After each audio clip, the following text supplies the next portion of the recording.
Hello. There was a Star Trek episode, a TNG one, when two people were discussing going to some sort of entertainment, and I don't remember it exactly, but one of them says to the other, well, should we go and see X? He's very funny. And the other one says, oh no, he only makes jokes about quantum physics. Or something like that.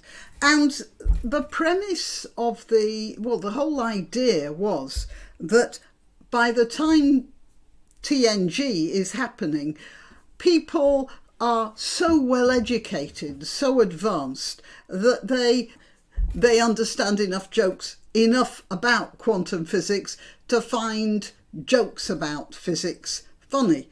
Well, it's not going to happen. It is never going to happen.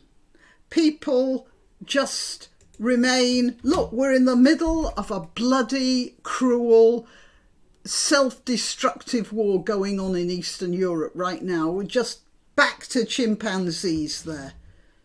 Anyway, thousands of years ago, kings would consult oracles, wouldn't they? They consult oracles, astrologers, hieromancers, anything like that, to tell the future, because they wanted to know how to act, to decide on alliances, to advise them about whether or not to go to war. And we look back at those methods, of priests digging about in the entrails of animals to decide whether the king should marry a princess from another country. And we marvel at the primitivity of it all. How could the position of the stars decide on the outcome of a battle? That's a lot of superstitious nonsense. Most likely, of course, it was pushed through by an astrologer who had an interest in a certain outcome and so would interpret the position of the stars in the way he saw fit. Do you see any similarities cropping up here? Oh, but we're so much more sophisticated than that, aren't we? I want you to bear that in mind while I go through this article here in The Guardian. It's from a little while ago, but I've been hanging on to it because it makes a good point. I love electric vehicles, says Mr. Atkinson, and was an early adopter, but increasingly I feel duped. Join the club, Rowan. Sadly, keeping your old petrol car may be better than buying an EV. There are sound environmental reasons not to jump just yet. He says here, electric motoring is, in theory, a subject about which I should know something. And then he says he was an electronic engineer, so he's a bit of a techie. And of course, the idea of an electric car appealed to him. As you may know, it says here, the government has proposed a ban on the sale of new petrol and diesel cars from 2030. Oh dear. Oh dear. I mean, that's just total nuts. The problem with the initiative is that it seems to be largely based on conclusions drawn from only one part of a car's operating life, what comes out of the exhaust pipe. Electric cars, of course, have zero exhaust emissions, which is a welcome development, particularly in respect of the air quality in city centres. But if you zoom out a bit and look at the bigger picture, that includes the car's manufacture. The situation is very different. I did a video a while ago. It was about the Peacock Dress, which a dressmaker was trying to reproduce. I think she's given up on that now. It's an incredibly complicated garment. I'm not surprised she was nearly in tears when she was talking about the difficulties she was having making it. But at one point she started going on about the British Empire and the Raj and all the rest of it, and she was nearly in tears about that too.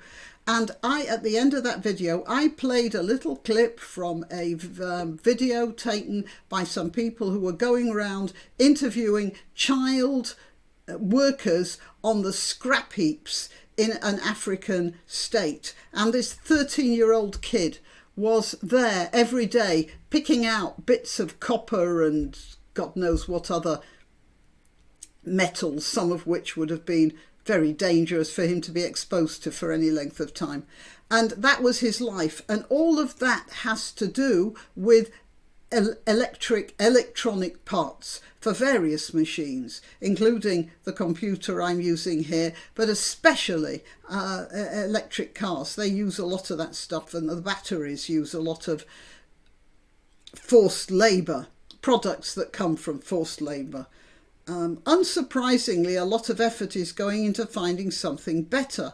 Yeah, he's talking about the batteries here. New so-called solid-state batteries are being developed that should charge more quickly and could be about a third of the weight, but they are years away from being on sale, by which time, of course, we'll have made millions of overweight electric cars with rapidly obsolescing batteries.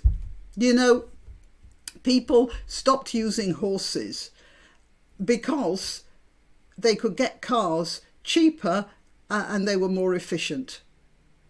You know, a horse costs a lot just to keep up, and they're not that efficient. They don't get you as far or as fast. And so people bought cars. Nobody had to push them into doing it.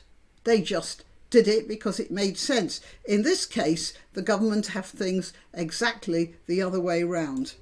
Now, he talks here about hydrogen being an interesting alternative fuel. You see, and that is, it is. And what's going to happen? If the government forces people to buy electric cars, then all the investment is going to be in electric cars, not in hydrogen fuel cars. So they are actually going to hold society back. And really, the only people who will be able to afford these electric cars will be the very rich, which a lot of this stuff seems to be heading for somehow. All right, well, this is what Rowan Atkinson was saying, and he was talking about feeling duped. Now, he feels duped. I feel duped. I'll tell you about our own experience in this. Throughout our married life, we've bought a car as necessary, and then we've run it, well, probably mostly until it's really on its last leg. In fact, one car finally seized up. You know, we had to have it towed away. That was the end of it. We were forced to buy another car. We're not motorheads. The last one I bought over 10 years ago was a Skoda Yeti. We do have a second car. It used to belong to my mother, and she died in 2012. Yeah, but the Yeti, when we bought it, that was a big deal. And I got a diesel. Yeah, because in 2013, yes, 2013, and we still have it. In 2013, we're being told to buy diesel cars because they were cleaner and greener, and they had these green leaves all over them, or all over the adverts and things like that. Look, I don't think a government department was sitting there trying to cook up lies about diesel cars.